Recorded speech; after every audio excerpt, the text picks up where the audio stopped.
السلام عليكم ورحمة الله تعالى وبركاته. مبسملا محمدا مصليا مسلما نحمده ونستعينه ونستغفره ونؤمن به ونتوكل عليه. نعوذ بالله من شرور أنفسنا ومن سيئات أعمالنا. من يهده الله فلا مضل له ومن يضلله فلا هادي له. نشهد أن لا إله إلا الله. نشهد أن محمدا عبده ورسوله أرسله بالحق بشيرا ونذيرا وداعيا إلى الله بإذنه سراجا منيرا. سبحانك لا علم لنا إلا ما علمتنا إنك أنت العليم الحكيم. أما بعد فقد قال الله تعالى في محكم تنزيل والفرقان العليم. أعوذ بالله السميع العليم. بسم الله الرحمن الرحيم. ولله على الناس حج البيت من استطاع إليه سبيلا ومن كفر فإن الله غني عن العالمين. صدق الله مولانا العليم. وقال نبينا صلى الله عليه وسلم من أراد الحج فليعجل. صدق الله مولانا العليم. صدق رسوله النبي الكريم. ونحن على ذلك من الشاهدين والشاكرين والحمد لله رب العالمين. புகழ் அனைத்தும் இரட்சகன் அல்லாஹ்விற்கே உரித்தாகட்டும். பூமா நபி ஸல்லல்லாஹு அலைஹி வஸல்லம் அவர்களின் மீதும் அருமை நாயகம் ஸல்லல்லாஹு அலைஹி வஸல்லம் அவர்களின் குடும்பத்தார்கள் மீதும் பெருமானார் ஸல்லல்லாஹு அலைஹி வஸல்லம் அவர்களின் தோழர்கள் சஹாபாக்களின் மீதும் தாபீன்கள் மீதும் தபோ தாபீன்கள் மீதும்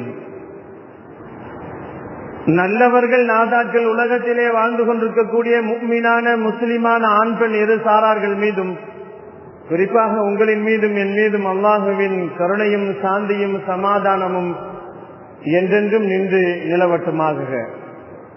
கண்ணியத்திற்குரியவர்களே, அல்லாஹுவின் நல்லடியார்களே, துல்காயிதா மாதத்தினுடைய 2வது வெள்ளிக்கிழமையிலே நாம் இருந்து கொண்டிருக்கிறோம். ஹஜ்ஜுடைய காலங்கள். ஹஜ்ஜுக்காக வேண்டி உலகம் முழுக்க ஹாஜிகள் எல்லாம் தயாராகி கொண்டிருக்கிறார்கள். சிலர்கள் புறப்பட்டு சென்று கொண்டிருக்கிறார்கள். பயணத்திற்கு சிலர்கள் தயாராகி கொண்டிருக்கிறார்கள். இந்த வருடம் யாரெல்லாம் ஹஜ்ஜு செய்ய நாடி இருக்கிறார்களோ அவர்களின் ஹஜ்ஜை அல்லாஹு ஜல்ல ஷானஹு தஆலா மக்பூலாக மப்ரூராக ஆக்கி அருள வேண்டும். யாரெல்லாம் ஹஜ்ஜு செய்யவில்லையோ அவர்கள் எல்லாம் வரும் காலங்களிலே ஹஜ்ஜு செய்யக்கூடிய பாக்கியங்களை அல்லாஹ் தந்தருள வேண்டும். யாரெல்லாம் ஹஜ்ஜு செய்தார்களோ அவர்களை மீண்டும் மீண்டும் ஹஜ்ஜு செய்யக்கூடிய பாக்கியங்களை அல்லாஹ் தந்தருள் வாழிப்பானாக. கண்ணியத்திற்குரியவர்களே, அல்லாஹுவின் நல்லடியார்களே, ஹஜ்ஜுடைய காலங்களிலே நாம் இருக்கிறோம். பொதுவாகவே ஹஜ்ஜுடைய காலங்கள் என்று சொன்னால் நமக்கு நினைவுக்கு வருவது துல்ஹஜ் மாதம் மட்டும்தான். ஆனால் ஹஜ்ஜுடைய காலங்களை அல்லாஹ் சொல்லும் பொழுது சொல்லுவான், அல் ஹஜ்ஜு அஷ்ஹுரு மஅலூமாத் ஃபமன் ஃபரத ஃபீஹின்னல் ஹஜ்ஜ வலா ரஃபஸ வலா ஃபுசூக வலா ஜிதால ஃபில் ஹஜ் என்று அல்லாஹ் சொல்லுவான். ஹஜ் என்பது சில மாதங்கள் என்று அல்லாஹ் சொல்லுவான். ஹஜ்ஜுடைய மாதங்களை இஸ்லாம் எப்பொழுது ஆரம்பிக்கிறது என்று சொன்னால் ஷவ்வால் மாதத்திலிருந்து ஹஜ்ஜுடைய மாதம் ஆரம்பிக்கின்றது. ஷவ்வாலுடைய மாதம், துல்காயிதா மாதம், துல்ஹஜ்ஜினுடைய 5 நாட்கள் என்று சொல்லப்படக்கூடிய இந்த நாட்களை அல்லாஹ் குர்ஆனிலே சொல்லும் பொழுது சில மாதங்கள் என்று சொல்லுவான். கண்ணியத்திற்குரியவர்களே, அல்லாஹுவின் நல்லடியார்களே, ஹஜ்ஜை அல்லாஹு ஜல்ல ஷானஹு தஆலா யாருக்கெல்லாம் கடமை ஆக்குகிறானோ அவர்கள் எல்லாம் ஹஜ்ஜை செய்ய வேண்டியது அவர்கள் மீது கடமையாக்கப்பட்டது. 5 கடமைகள் நமக்கு சொல்லப்பட்டிருக்கிறது. புனியல் இஸ்லாம் அலா ஹம்சின் ஷஹாதத் லா இலாஹ இல்லல்லாஹ் வ அன்ன முஹம்மதுர் ரசூலுல்லாஹ் வ இகாமிஸ் ஸலாஹ் வ ஈதாயிஸ் ஸகாத் வ ஸௌமு ரமலான் வ ஹஜ்ஜுல் பைத்தி மன் இஸ்ததா இலைஹி சபீலா என்ற 5 கடமைகளை அல்லாஹ் குர்ஆனிலே ஹதீஸிலே சொல்லுவார்கள் நபிகள் நாயகம் ஸல்லல்லாஹு அலைஹி வஸல்லம். கண்ணியத்திற்குரியவர்களை அல்லாஹ் ஜல்ல ஷானஹு தஆலா தொழுகையை நமக்கு தினந்தோற திட்டமாக வைத்திருக்கிறான். தொழுகை தினந்தோறும் 5 நேரங்கள் தொட வேண்டிய நமக்கு திட்டமாக அல்லாஹ் வைத்திருக்கிறான். ஜும்மாவை வாரத்தின் திட்டமாக வைத்திருக்கிறான். ரமலானை மாதத்தின் திட்டமாக வைத்திருக்கிறான். அல்லாஹ் ஹஜ்ஜை ஆயுளின் திட்டமாக வைத்திருக்கிறான். இப்படி திட்டமிட்டு அல்லாஹு ஜல்ல ஷானஹு தஆலா நம்மின் மீது கடமையாக்கப்பட்ட எல்லா கடமைகளையும் சரியாக நிறைவேற்ற வேண்டும் என்று அல்லாஹ் எதிர்பார்க்கிறான். அல்லாஹ் கடமையாக்கிய கடமைகளில் தான் ஹஜ்ஜும் என்பது நமக்கு கடமையாக்கப்பட்டிருக்கிறது. ஹஜ் என்று சொன்னால் அரபி வார்த்தையிலே நாடுதல் என்று சொல்லப்படும் தமிழாக்கம். இஸ்லாமிய அடிப்படையிலே ஹஜ் என்று சொல்லப்பட்டால் இஹ்ராம்களை கட்டிக்கொண்டு ஹஜ்ஜுக்காக வேண்டி நிய்யத்து செய்து கொண்டு காபாவை நோக்கி பயணம் செய்யக்கூடிய இந்த பயணத்துக்குத்தான் ஹஜ் என்று சொல்லப்படும். இந்த ஹஜ்ஜை நிறைவேற்றுவதற்கு சில நாட்கள் தான் அல்லாஹ் குறிப்பிட்டிருக்கிறான். ஹஜ் செய்வதற்காக வேண்டி உறுதிமொழிகள் எடுத்து ஹஜ் யாத்திரைகளுக்காக வேண்டி புறப்பட்டு அணிய வேண்டிய ஆடைகள் இஹ்ராமை கட்டிக்கொண்டு கட்டுப்பாடோடு நாம் ஹஜ்ஜுக்கு செல்லக்கூடியவர்கள் தான். அந்த ஹஜ்ஜினுடைய காலங்கள் துல்ஹஜ்ஜி 8வது பிறையிலிருந்து 13வது பிறை வரை மொத்தம் 5 நாட்கள் ஹஜ்ஜுடைய நாட்கள் என்பதாக சொல்லப்படுகிறது. புனித காபாவை தவாஃப் செய்வது, சஃபா மருவாவிலே தொங்கோட்டங்கள் ஓடுவது, மினா ஹரபா முஸ்தலிஃபா ஆகிய இடங்களிலே தங்கி வழிபடுதல், சைத்தானுக்காக வேண்டி கல்களை எரிந்து அமல்களை செய்வது, தலைமுடிகளை மொட்டையடிப்பது அல்லது குறைத்துக் கொள்வது, குர்பானி பிராணிகளை கொடுத்து வணக்க வழிபாடுகளிலே ஈடுபடுவது, இவைகள் எல்லாம் செய்யக்கூடிய வழிபாடுகள் தான் ஹஜ்ஜின் வழிபாடுகள் என்று சொல்லப்படுகிறது. கண்ணியத்திற்குரியவர்களே, அல்லாஹ்வின் நல்லடியார்களே, ஹஜ்ஜை நாடியவர்கள் எல்லாம் இப்பொழுதெல்லாம் அவர்கள் சொல்லக்கூடிய அற்புதமான ஒரு சொற்கள் லப்பைக் அல்லாஹும்ம லப்பைக் லப்பைக லா ஷரீக லக லப்பைக் இன்னல் ஹம்த வன் நிஅமத லக வல் முல்க் என்ற அற்புதமான ஒரு சொற்றொடரை அவர்கள் சொல்லுவார்கள். எந்த ஒரு ஹாஜி லப்பைக்கு சொல்ல ஆரம்பித்து விட்டால் உலகத்தில் இருக்கக்கூடிய எல்லா படைப்பினங்களும் லப்பைக்கு சொல்லுகிறது என்று நபிகள் நாயகம் ஸல்லல்லாஹு அலைஹி வஸல்லம் அவர்கள் சொன்னார்கள். யாரெல்லாம் லப்பைக்கு சொல்லக்கூடிய வாய்ப்பை கிடைத்தவர்களுக்கு அல்லாஹ் ஹஜ்ஜையும் உம்ராவையும் நசீபாக்க வேண்டும் என்ற துவாவோடும் அவாவோடும் நாம் ஹஜ்ஜை நினைத்து, ஹஜ்ஜு காலங்களை நினைத்து, ஹஜ்ஜுடைய எல்லா விஷயங்களையும் நினைத்து ஹஜ்ஜு கடமையாக்க வேண்டும் என்று நாம் அல்லாஹ்விடத்திலே ஆர்வப்பட வேண்டும். அல்லாஹு ஜல்ல ஷானஹு தஆலாவின் ஆலயத்தை சந்திப்பதற்காக வேண்டி உலகத்தில் இருக்கக்கூடிய மூளை முடுக்குகள், சந்து பொந்துகள் எல்லா இடங்களில் இருந்தும் மக்கள் வந்து கொண்டு காபாவை சென்று சந்தித்து அல்லாஹ்வினுடைய பொருத்தத்தை பெற வேண்டும் என்பதற்காக வேண்டி, அல்லாஹ்வினுடைய சட்டங்களை மெய்ப்பிப்பதற்காக வேண்டி அந்த ஆலயத்தை அவர்கள் அடைந்து அங்கே தங்களுடைய பாவங்கள் எல்லாம் மன்னிக்கப்பட்டு அன்று பிறந்த பாலகர்களை போன்று திரும்பக்கூடிய இந்த அற்புதமான ஹஜ்ஜுடைய நிகழ்வை அல்லாஹு ஜல்ல ஷானஹு தஆலா இன்றைய காலகட்டங்களிலே கடமையாக்கி இருக்கிறான். அந்த நசீபை அல்லாஹ் நம் அனைவர்களுக்கும் ஆக்கி அருள வேண்டும்.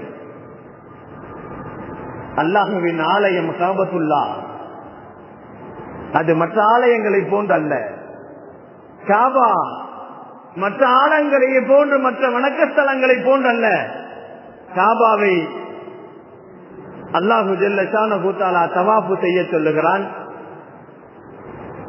தவாஃப் செய்தால் அல்லாஹு ஜல்ல ஷானஹு தஆலா உம்ராவை செய்ய சொல்கிறான். காபாவை பார்த்து தொழ சொல்லுகிறான். இபாதத்துக்கள் செய்ய சொல்லுகிறான். ஆனால் காபாவிற்கு நாம் போகுவதை நிறுத்திவிட்டால், காபாவிலே தொழுகையை நிறுத்திவிட்டால், காபாவிற்கு ஹஜ் செய்வதற்கு போகாமல் நின்று விட்டால் உலகம் அழிந்துவிடும் என்று சொன்னார்கள்.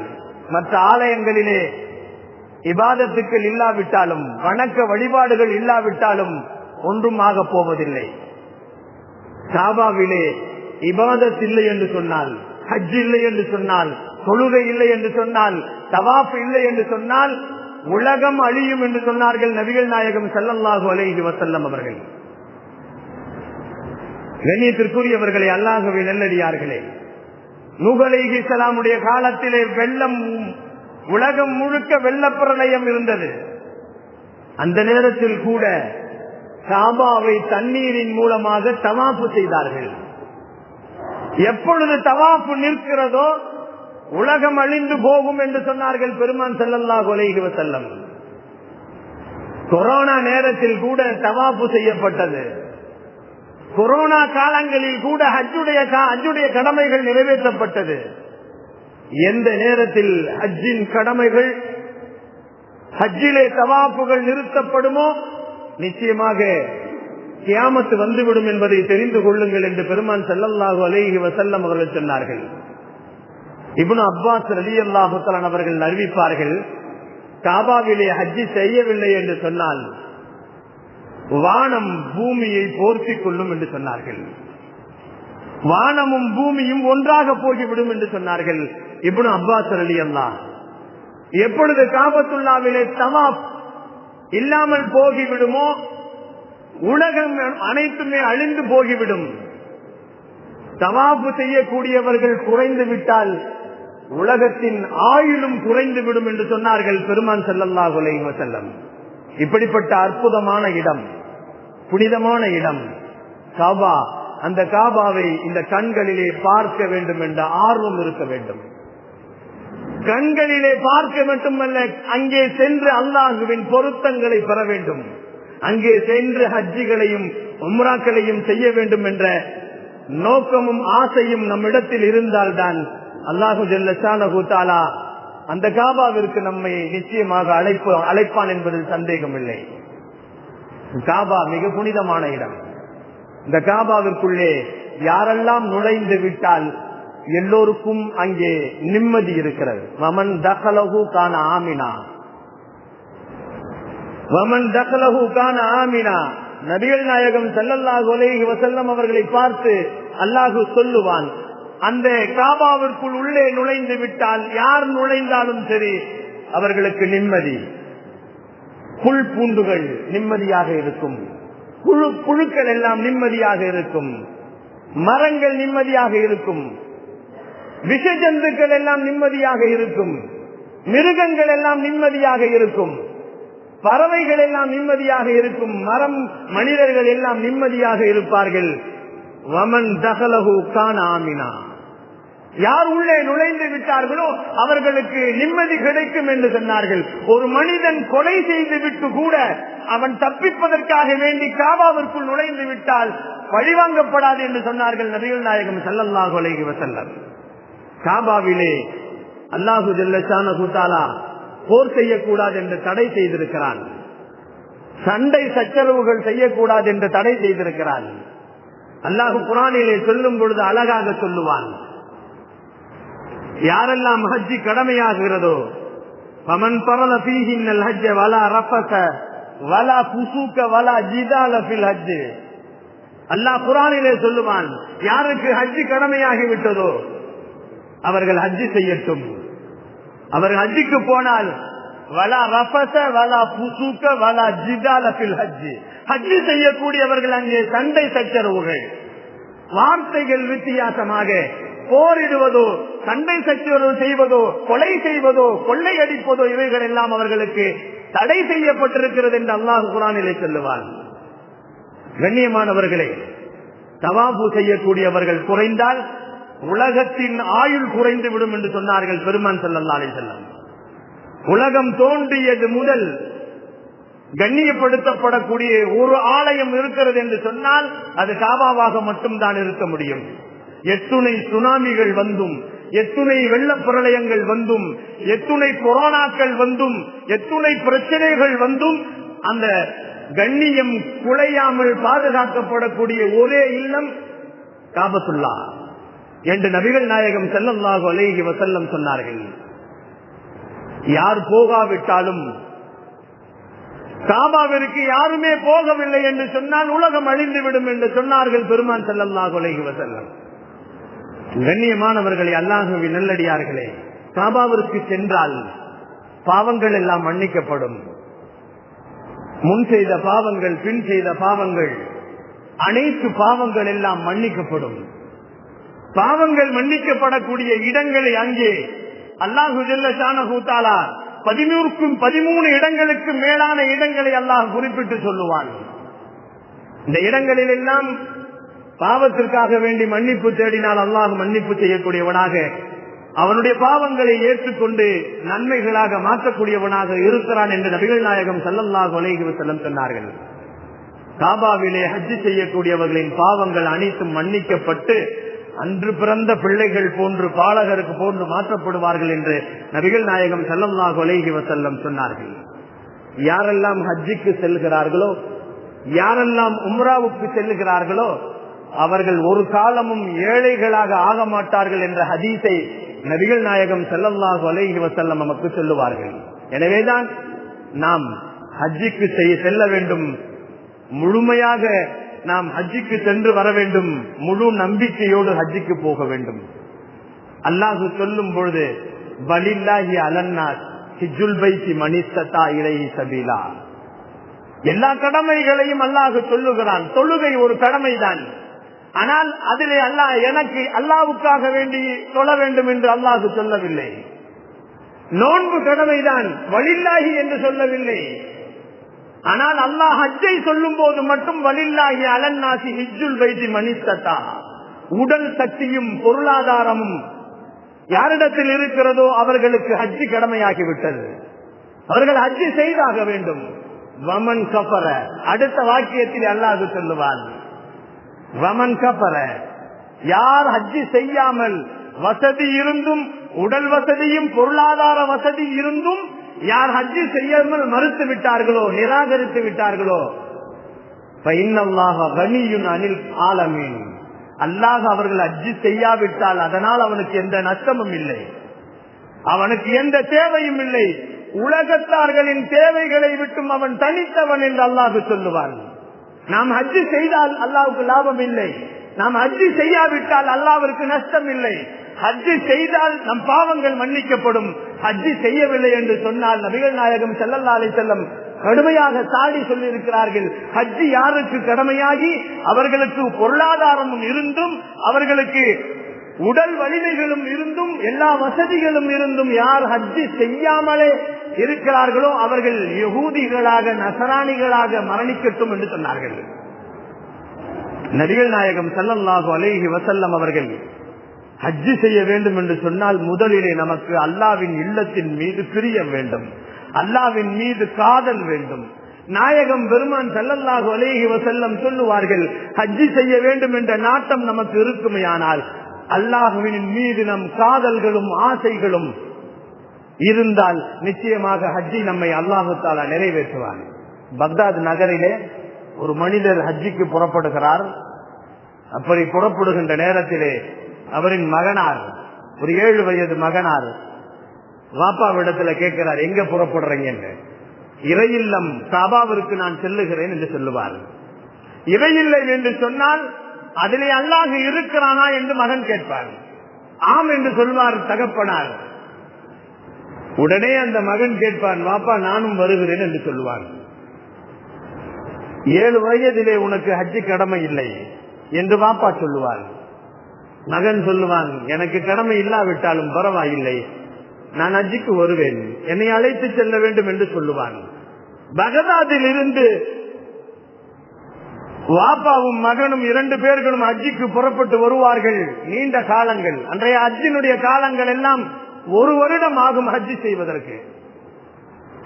அதனால்தான் அல்லாஹ் குர்ஆனிலே சொல்லுகிறான், வலில்லாஹி அலன்னாஸ், அல்லாஹு ஜல்ல ஷானஹு தஆலா ஹஜ்ஜை அஷ்ஹுரு மாலூமாத்துன் என்று சொல்லுகிறான், சில மாதங்கள் என்று சொல்லுகிறான்.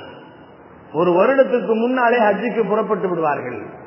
அன்னைக்கு போன ஹஜ்ஜி நடைபயணமாக ஹஜ்ஜுக்கு சென்றார்கள். மாட்டு வண்டியிலே ஹஜ்ஜுக்கு சென்றார்கள், குதிரையிலே ஹஜ்ஜுக்கு சென்றார்கள், கோவேரி கழுதைகளிலே ஹஜ்ஜுக்கு சென்றார்கள், கழுதையின் மீது ஹஜ்ஜுக்கு சென்றார்கள், மரக்கப்பலின் மீது ஹஜ்ஜுக்கு சென்றார்கள், கப்பலின் மீது ஹஜ்ஜுக்கு சென்றார்கள். அதெல்லாம் ஒரு காலங்கள். 6 மாதங்கள் பயணம் செய்வார்கள். 6 மாதங்கள் ஹஜ்ஜுடைய காலங்கள் எல்லாம் பயணம் செய்து கொண்டே போவார்கள். அங்கே போய் ஹஜ்ஜி செய்து விட்டு 6 மாதங்கள் திரும்பி பயணம் செய்து வருவார்கள். ஒரு வருடங்கள் ஒரு ஹஜ்ஜி செய்வதற்கு அவர்களுக்கு காலங்கள் ஏற்படும். போகின்ற நேரத்திலே அவர்கள் எல்லா கடமைகளையும் நிறைவேற்றி செல்வார்கள். பெண் பிள்ளைகளில் இருந்தால் நிக்காகை முடித்து விட்டு செல்வார்கள். இல்லை, அதற்குண்டான எல்லா விதமான செயல்களையும் எல்லா விதமான ஆயத்தங்களையும் செய்துவிட்டு செல்வார்கள். தேவைக்கான ஒரு வீடை கட்டிவிட்டு ஹஜ்ஜிக்கு செல்வார்கள். இப்படி ஹஜ்ஜிக்கு செல்வதற்கு அன்றைய காலகட்டத்திலே குறைந்தது 1 வருடம் ஆகும்.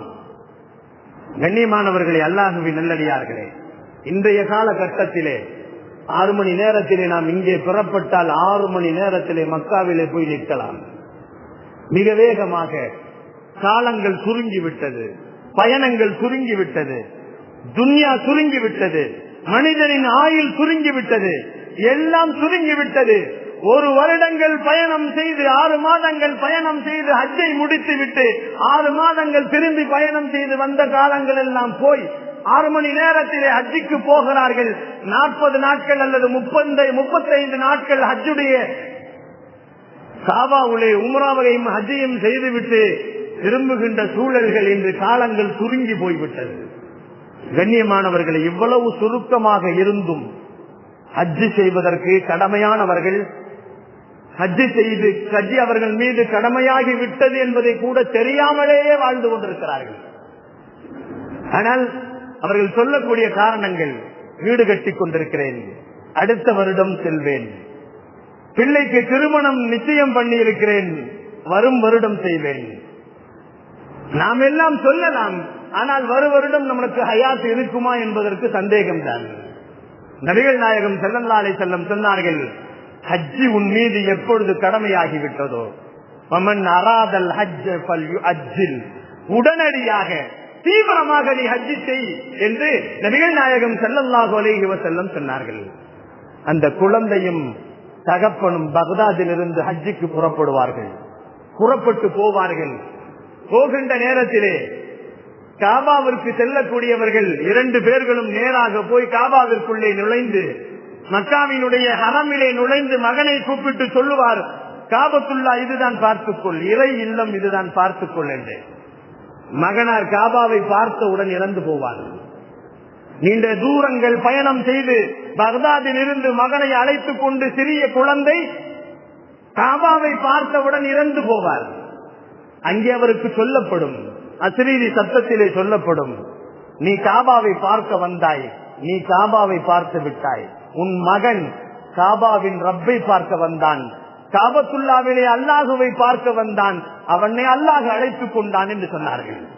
அல்லாஹ்வின் மீது பிரியம் இருந்தால்தான், ரப்பின் மீது ஆசை இருந்தால்தான், அல்லாஹுவின் மீது காதல் மிகைத்து போனால்தான் ஹஜ்ஜுடைய நாட்டம் நமக்கு, ஹஜ்ஜுடைய பயணங்கள் நமக்கு நாட்டங்களை அல்லாஹ் நிறைவேற்றி தருவான். முதலிலே ஹஜ்ஜுக்கு போக வேண்டும் என்ற ஆசை இருக்க வேண்டும். என் உயிர் பிரிவதற்கு முன்னால் நான் ஹஜ்ஜுக்கு போயே ஆக வேண்டும் என்று ஒவ்வொரு மூமின்களும் அல்லாஹுவிடத்திலே பிரார்த்திக்க வேண்டும். கண்ணியமானவர்களே, அல்லாஹுவின் நல்லடியார்களே, நபிகள் நாயகம் ஸல்லல்லாஹு அலைஹி வஸல்லம் அவர்கள் சொன்னார்கள், ஹஜ்ஜி செய்வது இன்று மிகவும் இலகுவாக அல்லாஹ் ஆக்கியிருக்கிறான், மாறி போய்விட்டது. நபிகள் நாயகம் ஸல்லல்லாஹு அலைஹி வஸல்லம் அன்றைய காலகட்டத்திலே பெருமானார் ஒரு ஹஜ்ஜி தான் செய்தார்கள். ஒரு ஹஜ்ஜி தான் செய்தார்கள். அதுதான் முதல் ஹஜ், அதுதான் கடைசி ஹஜ். நபிகள் நாயகம் ஸல்லல்லாஹு அலைஹி வஸல்லம் அறிவிக்கிறார்கள், நான் இந்த வருடம் ஹஜ்ஜுக்கு போகிறேன் என்று அறிவித்தார்கள். 1,00,000க்கு மேல சஹாபாக்கள் எல்லாரும் கிளம்பி விட்டார்கள். ஆனால் ஒரே ஒரு மனிதன் மட்டும் கிளம்பவில்லை. நபிகள் நாயகம் ஸல்லல்லாஹு அலைஹி வஸல்லம் ஹஜ்ஜுக்கு போகிறேன் என்று சொன்னார்கள். எல்லோரும் கிளம்பி விட்டார்கள். நாயகத்தோடு ஹஜ்ஜி செய்வதும் தனியாக ஹஜ்ஜி செய்வதற்கும் நிறைய வித்தியாசங்கள் இருக்கிறது. பெருமானாரோடு ஹஜ் செய்யக்கூடிய பாக்கியங்களை சஹாபாக்கள் பெற்றார்கள். அதிலே ஒரு மனிதர் நபிகள் நாயகம் ஸல்லல்லாஹு அலைஹி வஸல்லம் அவர்களின் தோழர், நெருங்கிய தோழர், ஹஜ்ஜுக்காக வேண்டி பெருமானார் புறப்படுகிறேன் என்று சொல்லுகின்ற நேரத்திலே பெருமானாரிடத்தில் வந்து சொன்னார், நாயகமே, நீங்கள் ஹஜ்ஜுக்கு புறப்படுகிறீர்கள், என்னுடைய மனைவி நிறைமாத கர்ப்பிணியாக இருக்கிறாள், என்னால் வர முடியாது நாயகமே என்று சொன்னார்கள். அபூபக்கர் சித்திக் ரலியல்லாஹு தஆலா அவர்கள் நபிகள் நாயகம் ஸல்லல்லாஹு அலைஹி வஸல்லம், உன் மனைவி நிறைமாத கர்ப்பிணியாக இருக்கிறாள், அதனால் நீ இருந்து கொள், நான் போய் வருகிறேன் என்று சொன்னார்கள். இருந்தாலும் அனுமதி கொடுத்தார்கள் பெருமான் ஸல்லல்லாஹு அலைஹி வஸல்லம். அபூபக்கர் சித்திக் ரலியல்லாஹு வீட்டுக்கு போனார்கள். வீட்டிலே போய் தன் மனைவி இடத்திலே சொன்னார்கள், நபிகள் நாயகம் ஸல்லல்லாஹு அலைஹி வஸல்லம் ஹஜ்ஜுக்கு புறப்படுகிறார்கள், நீ இப்படி நிறைமாத கர்ப்பிணியாக இருக்கிறாய் என்ற செய்தியை பெருமானாரிடத்திலே நான் பதிவு செய்தேன், பெருமானார் என்னை இங்கே இருக்க சொல்லி அனுமதி கொடுத்து விட்டார்கள் என்று சொன்னார்கள். அபூபக்கர் சித்திக் ரலியல்லாஹுடைய மனைவி என்ன செஞ்சாங்க, நீங்க இங்கே இருந்தாலும் உங்கள் எண்ணங்களும் உங்களுடைய எல்லா நினைவுகளும் காபாவை நினைத்தும் ரசூலை நினைத்தும் தான் இருக்கும், நான் அனுமதி கொடுக்கிறேன், நான் என்னுடைய பிரசவத்தை நான் பார்த்துக் கொள்கிறேன், நீங்கள் நபியோடு ஹஜ்ஜுக்கு செல்லுங்கள் என்று அனுமதி கொடுத்தார்கள். சந்தோஷம் தாங்க முடியாமல் அபூபக்கர் சித்திக் ரலியல்லாஹு மீண்டும் வேகமாக வந்தார்கள். நாயகமே, என் மனைவி அனுமதி கொடுத்து விட்டார்கள், உங்களோடு ஹஜ்ஜுக்கு போக வேண்டும், நீங்கள் போங்கள் என்பதாக என் மனைவி அனுமதி கொடுத்து விட்டால் நாயகமே, நான் ஹஜ்ஜுக்கு வருகிறேன் என்று சொன்னார்கள். பெருமானார் வாருங்கள் என்று சொன்னார்கள். இதை அனுமதி வாங்கிக் கொண்டு பெருமானாரிடத்திலே அனுமதி வாங்கிக் கொண்டு மீண்டும் மனைவி இடத்திலே சொன்ன உடனே மனைவி சொன்னார்கள், நீங்கள் மட்டும் பெருமானாரோடு ஹஜ்ஜுக்கு போகலாம், நான் அனுமதி கொடுத்து விட்டேன், நானும் வருகிறேன் என்று சொல்லுகிறார்கள். அபூபக்கர் சித்திக் ரலியல்லாஹு மனைவி அவர்கள், நானும் வருகிறேன், பெருமானாரிடத்தில் அனுமதி கோருங்கள் என்று சொன்னார்கள். மீண்டும் அபூபக்கர் சித்திக் ரலியல்லாஹு நாயகத்திடத்திலே வந்தார்கள். நாயகமே, எனக்கு அனுமதி கொடுத்த என் மனைவி தானும் வருகிறேன் என்று சொல்லுகிறாள், வரும் வழியிலே பிரசவம் ஏற்பட்டால் அதை சமாளித்துக் கொள்கிறேன் என்று சொல்லுகிறாள் என்று பெருமானாரிடத்திலே சொன்ன உடனே பெருமானார் சிரித்துக் கொண்டே சொன்னார்கள், இப்படி பிரச்சனை வரும் என்று எனக்கு தெரியும், அம்மாவையும் வர செல்லுங்கள், மனைவியையும் அழைத்து வாருங்கள் என்று சொன்னார்கள். அல்லாஹு ஜல்ல ஷானஹு தஆலா யார் அவர்கள் உள்ளத்திலே அல்லாஹுவையும் காபாவையும் மீது அவர்கள் வைத்திருக்கின்ற பற்றும் பாசமும் தானாக அவர்களை அழைத்து கொண்டு வந்து சேர்த்து விடும். நபிகள் நாயகம் ஸல்லல்லாஹு அலைஹி வஸல்லம் அவர்கள் அபூபக்கர் சித்திக் ரலியல்லாஹு அவர்களையும் அவர்களின் துணைவியாரையும் அழைத்து கொண்டு ஹஜ்ஜுக்கு புறப்படுகிறார்கள். நீண்ட தூரங்கள், நெடிய தூரங்கள் ஹஜ்ஜுக்கு போகின்ற வழியிலேயே அபூபக்கர் சித்திக் ரலியல்லாஹு அவர்களின் மனைவி பிரசவம் ஏற்பட்டு விடுகிறது. அவர்களுக்கு பிரசவம் ஏற்பட்டு ஆண் குழந்தை பிறக்கிறது. அப்துல்லா என்று பெயர் வைக்கிறார்கள். அன்பிற்கினியவர்களே, அல்லாஹுவின் நல்லடியார்களே, ஹஜ்ஜி யாருக்கெல்லாம் அல்லாஹ் கடமையாக்கி விட்டானோ பல்லு ஹஜ்ஜில் உடனே ஹஜ்ஜி செய்யுங்கள். ஒரு காலம் இருந்தது, 1,00,000 2 பேர் ஹஜ்ஜி செய்யலாம். ஒரு காலங்கள் இருந்தது 1,00,000 4 பேர் ஹஜ்ஜி செய்யலாம். ஒரு காலங்கள் இருந்தது கம்மியான பணத்திலே ஹஜ்ஜி நிறைய பேர்கள் செய்யலாம். ஆனால் இன்னைக்கு ஒரு மனிதருக்கு 5 லட்சம் இருந்தால் தான் ஹஜ்ஜி செய்ய முடியும். உம்ரா செய்ய வேண்டும் என்று சொன்னாலே 1 லட்சத்திற்கு மேலாக நாம் பணத்தை கொடுக்க வேண்டும். பணம் ஒரு நோக்கம் இல்லை, பணம் ஒரு பிரச்சனை இல்லை. ஒரு மனிதன் பணம் இருந்தால் தான் ஹஜ்ஜுக்கு போக முடியும் என்றெல்லாம் நாம் சிந்தித்துக் கொண்டிருக்க வேண்டிய அவசியம் இல்லை. நானெல்லாம் ஹஜ்ஜுக்கு போக முடியுமா என்று நான் கற்பனையிலே நினைத்து பார்க்க முடியவில்லை. ஏனென்று சொன்னால் நாங்கள் வாங்குகின்ற சம்பளத்தின் மூலமாக ஹஜ்ஜுக்கு போக முடியுமா என்றால் தலைகீழாக நின்றால் கூட போக முடியாது. அல்லாஹ் நாடினால் 2019 ஹஜ்ஜை முடித்தோம். பணம் என்பது ஒரு மனிதனுக்கு ஹஜ்ஜை கடமையாக்கவில்லை. அல்லாஹ் மனதிலே அவர்களுக்கு உறுதி வந்து விட்டால் நான் கண்டிப்பாக ஹஜ்ஜுக்கு போக வேண்டும், ரப்பே நான் உன்னுடைய இல்லத்தை வந்து சந்திக்க வேண்டும், ரப்பே உன் இல்லத்திலே நான் தவாப்பு செய்ய வேண்டும், உன் இல்லத்திலே நான் சை செய்ய வேண்டும், உன் இல்லத்திலே நான் வந்து எல்லா காரியங்களையும் செய்து நான் ஹஜ்ஜை முடிக்க வேண்டும் என்ற உள்ளத்திலே நமக்கு உறுதி வந்துவிட்டால் ஹஜ்ஜை அல்லாஹ் நம் மீது கடமையாக்கி விடுவான் என்பதில் எந்த சந்தேகமும் இல்லை. அல்லாஹு ஜல்ல ஷானஹு தஆலா வாழும் காலங்கள் எல்லாம் ஹஜ் செய்யக்கூடிய பாக்கியத்தையும், வாழும் காலங்கள் எல்லாம் உம்ரா செய்யக்கூடிய பாக்கியங்களையும், வாழும் காலங்கள் எல்லாம் பெருமானார் ஸல்லல்லாஹு அலைஹி வஸல்லம் அவர்களின் கனவிலும் நினைவிலும் கண்டுகளிக்கக்கூடிய பாக்கியத்தையும், அவர்களை ரவுலாவிலேயே நேரடியாக சென்று ஜியாரத்து செய்யக்கூடிய பாக்கியத்தையும், வாழும் காலங்கள் எல்லாம் களிமாவோடு வாழ்ந்து களிமாவோடு நடந்து களிமாவோடு மடியக்கூடிய நல்ல பாக்கியசாலிகளாக என்னையும் என்னுடைய குடும்பத்தாரையும் உங்களையும் உங்களுடைய குடும்பத்தாரையும் உலகத்திலே வாழ்ந்து கொண்டிருக்கக்கூடிய முஸ்லிமான ஆண் பெண் இரு சாரார்களையும் அல்லாஹ் நசீபாக்குவானாக. வாஹிரு தாவானா வனில் ஹம்துலில்லாஹி ரப்பில் ஆலமீன். அஸ்ஸலாமு அலைக்கும் வரஹ்மத்துல்லாஹி தஆலா வபரகாத்துஹு.